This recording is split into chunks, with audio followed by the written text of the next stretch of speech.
အားလုံးပဲမင်္ဂလာပါကျွန် Physics Channel ကနေကြိုဆိုပါရစေယူပဗေဒကိုပုံပုံနားလည်သက်ကြွမှုအတွက်ကျွန် Physics Channel မှာအတူတကွလေ့လာကြပါစို့ဒီနေ့တော့ဆရာ Grade 12ကျောင်းသားတွေအတွက် Chapter 1လေး Intro ပေါ့အားလေးနဲ့ရှင်းပြကြပါမယ်ဒီ Grade 12 Chapter 1မပြောခင်မှာဒီ Grade 12 Chapter 1ကအဓိက motion အကြောင်းပဲလေ motion အကြောင်းပဲဆိုတော့Grade 10 level မှာသင်ခဲ့ရတဲ့ motion လေးတွေနည်းနည်းလေးပြန်ပြောမယ် Grade 10မှာဆရာတို့သင်ခဲ့ရတဲ့ motion က linear motion မြင်းဖြောင်တိုင်းရွေ့ရှားခြင်း Grade 11ရောက်တော့ဆရာတို့သင်ရတဲ့ motion က circular motion စက်ဝိုင်းပုံလမ်းကြောင်းအတိုင်းရွေ့ရှားခြင်းနောက်တစ်ခါအခု Grade 12မှာသင်ရမှာ rotational motion လက်ပတ်ရွေ့ရှားခြင်းGrade 10မှာတော့ rotational motion ကြီးပဲတော့မဟုတ်ဘူးသူက circular motion နဲ့တွဲပြီးတော့ပြောသွားတာပါပဲအဲ့တော့မင်း circular motion အကြောင်းလေးလည်းပြန်သိနေရမယ် circular motion အကြောင်းလေးဆရာပြန်ပြောမယ်ဆိုတော့ဒါကဆရာတို့နေထိုင်တဲ့ကမ္ဘာဆိုပါတော့ဆရာတို့နေထိုင်တဲ့ကမ္ဘာကိုအပြင်ကနေပြီးတော့ဂျိုရုတွေကပတ်ကမ္ဘာပေါ်ကနေလွှတ်တင်ထားတဲ့ဂျိုရုတွေကပတ်အဲ့လိုဂျိုရုတွေကပတ်နေတဲ့အချိန်မှာသူတို့ပတ်နေတဲ့လမ်းကြောင်းစဝိုင်းပုံလမ်းကြောင်းဒါဆိုရင်အဲ့ဂျိုရုတွေရဲ့ရွေ့ရှားမှု circular motion ကမ္ဘာကိုဂျိုရုတွေကစဝိုင်းပုံလမ်းကြောင်းနဲ့ပတ်တယ်ဒါဆိုရင်သူတို့ရဲ့ရွေ့ရှားတဲ့လမ်းကြောင်းဒီစဝိုင်းပုံလမ်းကြောင်းဖို့လို့အဲ့ဒီဂျိုရုတွေရဲ့ရွေ့ရှားမှုကို circular motion လို့ခေါ်တယ်အဲ့တော့ circular motion ပါလေစဝိုင်းပုံလမ်းကြောင်းနဲ့ရွေ့အဲ့ဒါ circular motion ပဲဒီမှာ definition လေးကြည့် in a circular motion နဲ့စဝိုင်းပုံရွေ့ရှားခြင်းပါတဲ့ the object အရာဝတ္ထုက just မှုရွေ့လိမ့်မယ် in a cycle စဝိုင်းပုံလမ်းကြောင်းအတိုင်းရွေ့လိမ့်မယ်ဘေးမှာလည်းဆရာမြန်မာလိုလေးရေးပေးထားပါတယ်ဝတ္ထုကစဝိုင်းပုံလမ်းကြောင်းမှာရွေ့နေရင်အဲ့ဒါ circular motion for example ဥပမာအဖြစ်က artificial satellite ဆိုတာငါတို့လူတွေဖန်တီးထားတဲ့လွှတ်တင်ထားတဲ့ဂျိုရုတွေပေါ့အဲ့ဂျိုရုတွေက going around ပတ်နေမယ်ဘယ်သူ့ပတ်နေမှာလဲဆိုဒီကဘာကြီးကိုပတ်နေမယ်အဲ့ဒီ constant height ကိန်းတဲ့အမြင့်တစ်ခုမပြောင်းလဲတဲ့အမြင့်တစ်ခုကနေကဘာကြီးကိုပတ်နေတယ်အဲ့တော့ကိန်းတဲ့အမြင့်တစ်ခုကနေကဘာကိုဂျိုရုတွေပတ်တယ်အဲ့ဂျိုရုပတ်တဲ့လမ်းကြောင်းဒီစဝိုင်းပုံလမ်းကြောင်းဒါကြောင့်မလို့ဒီဂျိုရုတွေရဲ့ရွေ့ရှားမှုကဘာ motion လဲဆိုရင် circular motion ပြီးရင်နောက်တစ်ခုကဘာလဲဆိုလို့ရှိရင် rotational motion အဲ rotational motion ကိုဆရာအောက်မှာပုံလေးနဲ့အရင်ပြောမယ်ဒီမှာခဏကြည့်ဒီမှာကဘာပဲဒီကဘာကစောနာပြောတယ်ဒီမှာကဘာရှိတယ်အဲ့ဒီကဘာကသူ့လမ်းကြောင်းပေါ်မှာတော့သူလဲနေရပဲသူလမ်းကြောင်းပေါ်မှာသူလဲနေတဲ့အချိန်မှာသူကလဲနေရင်းနဲ့ဘယ်သူ့ကိုပတ်လဲဆိုနေကိုပတ်တယ်ဒီအလဲစန္ဒာကြီးကနေဒီနေကိုကဘာပတ်တာကြတော့အဲ့ကဘာပတ်လမ်းကြောင်းဒီစဝိုင်းပုံလမ်းကြောင်းဖြစ်တဲ့အတွက်ကြောင့် circular motion ဒါပေမဲ့ဒီကဘာကြီးဒီသူ့ရဲ့ဒီပတ်တဲ့လမ်းကြောင်းပေါ်မှာသူ့ရဲ့ဝင်ရိုးပေါ်မှာသူကတစ်နေ့ကိုတစ်ချိန်တစ်ပတ်လေကဘာလဲနေရာကတော့နှစ်မျိုးမြင်ရမှာနော်ကဘာဒီနေကိုပတ်နေရလဲရှိတယ်သူ့ဘာသာသူတစ်နေ့တစ်ချိန်တစ်ပတ်လေတာလည်းရှိတယ်ကဘာကနေကိုပတ်နေတာက circular motion သူ့ဘာသာသူတစ်နေ့တစ်ချိန်တစ်ပတ်လဲနေတာဘာ motion လဲဆိုလို့ရှိရင် rotational motion မျိုးလုံးနဲ့မြအောင်ထပ်ပြောပေးကွာမင်းတို့ငယ်ငယ်တော့ဆော့ခဲ့တဲ့ဂျင်းတစ်ခုကိုလက်နဲ့ကျိုးနဲ့ပတ်ပြီးတော့ကွာမြေကြီးပေါ်ပေါက်လိုက်ပြီဆိုအဲ့ဂျင်းကအစာပိုင်းမှာတော့ဟိုပြေးပြီး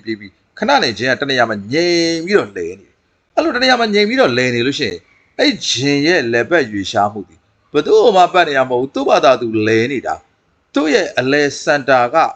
အဲ့ဂျင်းရဲ့အလဲတဲ့တယ်မှာပဲရှိတယ်အဲ့ဂျင်းရဲ့အလဲတက်တဲ့မှာပဲရှိတယ်အလဲစန်တာကအဲ့ဒီဂျင်းရဲ့လက်ပတ်ရွေ့ရှားမှုကိုသူ့မှာပတ်နေရမဟုတ်သူကိုယ်တိုင်စန်တာနဲ့တူတူရောပြီးလဲနေတာအဲ့ဒါဘာလဲဆိုလို့ရှိရင် rotational motion နောက်ဒီမှာပန်ကာဒလက်လေဒါပန်ကာဒလက်တစ်ခုလဲပြီးတော့ကွာအခုဆရာများပြထားတဲ့လမ်းကြောင်းတိုင်းပန်ကာဒလက်တစ်ပတ်လဲပြီးအဲ့လိုပန်ကာဒလက်တစ်ပတ်လဲတဲ့အချိန်မှာဒါကအဲ့ဒီပန်ကာရဲ့အလဲစန်တာဒီအလဲစန်တာကြီးလဲနေတာပဲเนาะအယောင်ကအစပ်ပြီးဖြစ်ခဏလဲဒီအလဲစန်တာပေါ့အလဲစန်တာအလဲဝင်ရိုးဒါကြီးအလဲဝင်ရိုးပန်ကားအလဲဝင်ရိုးအဲ့အလဲဝင်ရိုးစန်တာကိုယ်တိုင်လဲနေတယ်ပန်ကားဒလက်တွေကလည်းအဲ့ဒီဝင်ရိုးနဲ့အတူတူရောပြီးတော့လဲနေတယ်အဲ့တော့ ဟောဒီပန်ကာဒလက်တွေရဲ့ရွေရှားမှုဒီစန်တာနဲ့အတူတူရောပြီးလဲနေတာဆိုတော့သူတို့ရဲ့လက်ဘက်ရွေရှားမှုဒီ rotational motion ကဘာလဲခုနပြောတဲ့ဒီတိုင်းပဲသူ့ရဲ့အလဲဝင်ရိုးအဲ့အလဲဝင်ရိုးနဲ့အတူတူရောပြီးလဲနေတာအဲ့ဒါဒီဘာလဲဆိုလို့ရှိရင် rotational motion တတိယပုံမှာကြည့်ဒီမှာရဟတ်ကလေးလဲတာဒီရဟတ်လဲအချိန်မှာရဟတ်ကိုဒီမှာအလဲဝင်ရိုးနဲ့ချိတ်ထားတာအလဲဝင်ရိုးနဲ့ချိတ်ထားတာဒီအလဲဝင်ရိုးကြီးကလည်းလဲပဲကွာဟောဘယ်လိုဖြစ်လို့ကာလာတွေရမပေါ်တာဒီအလဲဝင်ရိုးကလည်းလဲနေအဲ့ဒီအလဲဝင်ရိုးနဲ့တူတူဟောဒီရဟတ်ကိုယ်တွေတစ်ခုလုံးကလည်းလိုက်ပြီးတော့လဲနေတယ်ဒါဆိုရင်အလဲစန်တာနဲ့အတူတူရောပြီးလဲနေတဲ့အတွက်ကြောင့်မလို့ဒီရဟတ်တွေရဲ့လက်ပတ်ရွေရှားမှုကလည်းဘာ motion လဲဆိုလို့ရှိရင် rotational motion ပြင်အောက်မှာနောက်တစ်ခုကဘာလဲဆို rigid body